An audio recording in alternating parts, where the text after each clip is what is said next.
पानी का सौदा। रात के तकरीबन 2 बजे थे। रमा ने अपना कई दिनों से खाली पड़ा घड़ा उठाया और उसे साड़ी के पल्लू से ढक कर दबे पैर घर से चल पड़ी। करीब 15 मकानों के बाद वो एक कोठी के सामने रुक गई। रमा को कोठी की एक खिड़की अधखुली नजर आई। उसने धीरे से पल्ला धकेला तो खिड़की खुल गई। उसकी आंखें खुशी से चमक उठीं। वह उस खिड़की को फांद कर कोठी में घुस गई। कोठी के अंदर पंखों व कूलरों की आवाज़ों के अलावा एकदम खामोशी थी। लोग गहरी नींद में सो रहे थे। रमा एक कमरा पार करके दूसरे कमरे में पहुंची। वहां अलमारी अधखुली थी जिसमें से नोटों की गड्डियां व सोने के गहने साफ दिखाई दे रहे थे। रमा उन्हें नज़रअंदाज करती हुई आगे बढ़ गई और तीसरे कमरे में पहुंची। वहां कई टंकियों में पानी भरा हुआ था। रमा ने अपना घड़ा एक टंकी में डुबोया और पानी भरकर जिस तरह से कोठी में दाखिल हुई थी उसी तरह से पानी लेकर अपने घर लौट आई। पानी ले आई रमा। जब मैंने देखा कि घड़ा घर पर नहीं है तो सोचा कि तू पानी लेने ही गई होगी, रमा के अधेड़ पति मोहन ने कहा, जो 2 महीने से मलेरिया से पीड़ित होकर चारपाई पर पड़ा था। जी, पानी मिल गया। आप पानी पीकर अपनी प्यास बुझाएं। मैं दूसरा घड़ा भर कर लाती हूं। विवेक उठे तो उसे भी पानी पिला दीजिएगा, रमा ने पानी से भरा गिलास देते हुए कहा। मोहन ने पानी पीकर अपनी प्यास बुझाई। 2 दिनों से इस घर के तीनों लोगों ने एक बूंद पानी भी नहीं पिया था। विवेक तो रमा का दूध पी लेता था, मगर रमा और मोहन प्यास से बेचैन हो गए थे। रमा ने पानी से भरा हुआ दूसरा घड़ा भी लाकर रख दिया। जब वो तीसरा घड़ा उठाकर बाहर जाने लगी तब मोहन ने पूछा, आज भीड़ नहीं है क्या? तूने पानी पिया? टैंकर कहाँ खड़ा है? क्या आज प्रधान ने टैंकर अपने घर में खाली नहीं किया? आप आराम कीजिए, मैं अभी ये घड़ा भी भरकर लाती हूं, कहकर रमा तीसरा घड़ा उठाकर चली गई। इस बार भी रमा उसी तरह कोठी में दाखिल हुई और घड़ा टंकी में डुबोया। घड़े में पानी भरने की आवाज से अब की बार कोठी का कुत्ता जागकर भूखने लगा। तभी रमा को बासी रोटी के टुकड़े एक थाली में पड़े दिखाई दिए। रमा ने रोटी का टुकड़ा उठाकर कुत्ते की ओर फेंका और घड़ा उठाकर तीर की मानिंद कोठी के बाहर हो गई। तभी एक काले से आदमी ने वहां आकर तेज आवाज में रमा से पूछा, कौन हो? रमा बिना कुछ कहे आगे बढ़ती गई। वह आवाज पहचान गई थी।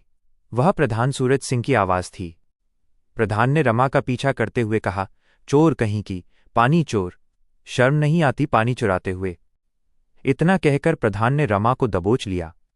उसने खुद को छुड़ाना चाहा तो प्रधान बोला, मैं अभी पानी चोर कहकर शोर मचाकर सारे गांव वालों को जमा कर दूंगा। भलाई इसी में है कि तू वापस कोठी चल और मुझे खुश कर दे। मैं तेरी हर मुराद पूरी करूंगा। चल हट, हाथ छुड़ाते हुए रमा ने कहा। प्रधान ने जब देखा कि रमा नहीं मान रही है तो उसने चोर चोर, पानी चोर कहकर जोर जोर से आवाजें लगानी शुरू कर दीं। आवाज सुनकर गांव वाले लाठी व फरसा लेकर कोठी के पास जमा हो गए। कुछ लोग लालटेनें लेकर आए। मामला जानने के बाद कुछ लोग रमा से हमदर्दी जताते हुए कह रहे थे कि बेचारी क्या करती, 2 दिनों से उसे पानी नहीं मिला था। दूसरी ओर प्रधान के चमचे कह रहे थे कि इस पानी चोर को पुलिस के हवाले करो। ऐसा मत करो, बेचारी गरीब है, छोड़ दो बेचारी को, एक बूढ़ी औरत ने हमदर्दी जताते हुए कहा। किसी ने रमा के पति मोहन को जाकर बताया कि रमा प्रधान के घर से पानी चुराते हुए पकड़ ली गई है और उसे थाना ले जा रहे हैं। बीमार मोहन भागा भागा आया और प्रधान के पैरों पर गिरकर रमा की ओर से माफी मांगने लगा, मगर सूरज सिंह ने उसे पैरों की ठोकर मार दी और रमा को लेकर थाने की ओर चल पड़ा। बेचारा मोहन ये सदमा बर्दाश्त न कर सका और वहीं हमेशा के लिए सो गया। रमा को लेकर जब प्रधान और उसके चमचे थाने पहुंचे तो थानेदार ने पूछा, क्या हो गया? यह लड़की कौन है? इसे बांधकर क्यों लाए हो? प्रधान ने थानेदार को नमस्ते करते हुए कहा, जी, मैं गांव डोगरपुर का प्रधान सूरज सिंह हूं। इस औरत ने मेरी हवेली में घुसकर चोरी की है। मैंने इसे रंगे हाथों पकड़ा है और आपके पास शिकायत करने आया हूं, प्रधान ने कहा। कितना माल, यानी मेरा मतलब है कि कितना सोना चांदी व रुपए चोरी किए हैं इसने? थानेदार ने पूछा। जी, रुपए या सोना चांदी नहीं, इसने तो एक घड़ा पानी मेरे घर में घुसकर चुराया है। समूचे इलाके के लोग बूंद बूंद पानी के लिए तरस रहे हैं। वे 15 किलोमीटर पैदल चलकर मुश्किल से एक घड़ा पानी लेकर लौटते हैं। इसकी हिम्मत तो देखिए साहब, खिड़की फांदकर पानी चुरा कर ले जा रही थी, प्रधान ने बताया। क्या चाहते हो तुम? आप रिपोर्ट लिखकर इस औरत को जेल भेज दो, प्रधान ने कहा। जाओ, मुंशी जी के पास रिपोर्ट लिखवा दो। मुंशी जी, रिपोर्ट लिखाने से पहले प्रधान को अच्छी तरह समझा देना, थानेदार ने मुंशी जी को आवाज लगाकर कहा। मुंशी जी ने प्रधान को एक ओर ले जाकर उसके कान में कुछ कहा। अरे हैड साहब, मैं कई सालों से प्रधान हूं। मैं ये अच्छी तरह जानता हूं कि बिना लिए दिए आजकल कोई काम नहीं होता है। प्रधान ने जेब से नोटों की 2 गड्डियां निकालकर मुंशीजी के हवाले कर दीं। मुंशीजी ने प्रधान की एफआईआर दर्ज कर ली। रमा को थानेदार के सामने पेश किया। श्रीमान जी, ये वही लड़की है जिसने मेरे घर से एक घड़ा पानी चुराया है। थानेदार ने रमा को नीचे से ऊपर तक घूरा और बोला, क्या तूने चोरी की? चोरी करते वक्त तुझे शर्म नहीं आई? रमा पत्ते की तरह कांप रही थी। उसके रोने से मुरझाए हुए चेहरे पर आंसुओं की लाइनें नजर आ रही थीं। दूसरे दिन रमा को अदालत में पेश किया गया। वहां प्रधान के साथ उसके चमचे रमा के खिलाफ गवाही देने के लिए आए हुए थे। पुलिस ने पानी से भरा हुआ वो घड़ा अदालत में पेश किया जो रमा के पास से जब्त किया गया था। जज ने सबसे पहले रमा की ओर देखा, जो कटघरे में सिर नीचा किए खड़ी थी। अदालत ने गवाहों के लिए पुकार लगवाई। प्रधान के चमचों ने अदालत को बताया कि रमा ने पानी चुराया, जिसे प्रधान ने रंग हाथों पकड़ लिया, मगर मौके पर कोई गवाह नहीं था। सभी गवाहों ने यही बताया कि प्रधान ने उन्हें बताया।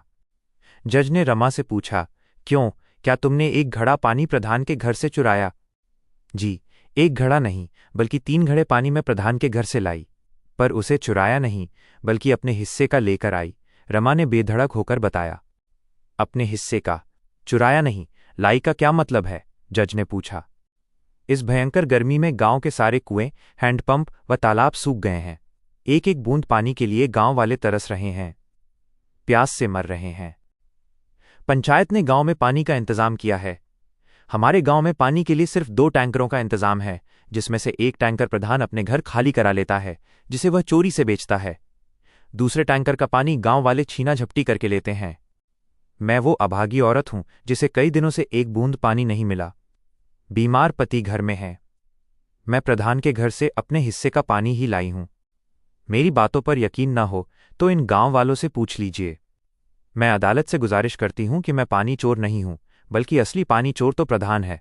प्रधान के घर की टंकियां पानी से भरी पड़ी हैं। अदालत में गांव वालों ने भी कहा कि ये बात सच है, रमा सही कह रही है। वो 50 रुपये प्रति घड़े की दर से पानी बेचता है। अभी इस वक्त भी प्रधान के घर पानी के लिए ग्राहकों की लंबी कतार लगी है। प्रधान बगलें झांकने लगा।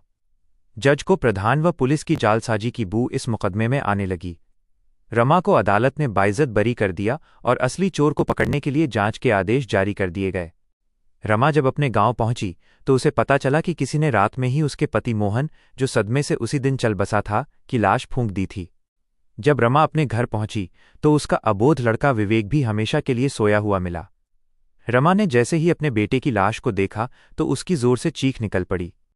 विवेक, विवेक कहकर वो बेहोश हो गई। गांव वाले जो रमा के खिलाफ थे, अब प्रधान के खिलाफ नारेबाजी करने लगे। पानी चोर, प्रधान पानी चोर, असली चोर प्रधान। रमा पागल हो चुकी थी। वो अपने बेटे की लाश को बता रही थी, बेटे, मैं पानी चोर नहीं हूं, असली पानी चोर प्रधान है। इतना कहकर रमा कभी हंसती तो कभी रोने लगती थी। पुलिस ने प्रधान के घर से लबालब भरी पानी की कई टंकियों को जब्त किया। जो पानी खरीदने आए थे उन्हें गवाह बनाकर सूरत सिंह को गिरफ्तार कर जेल भेज दिया गया।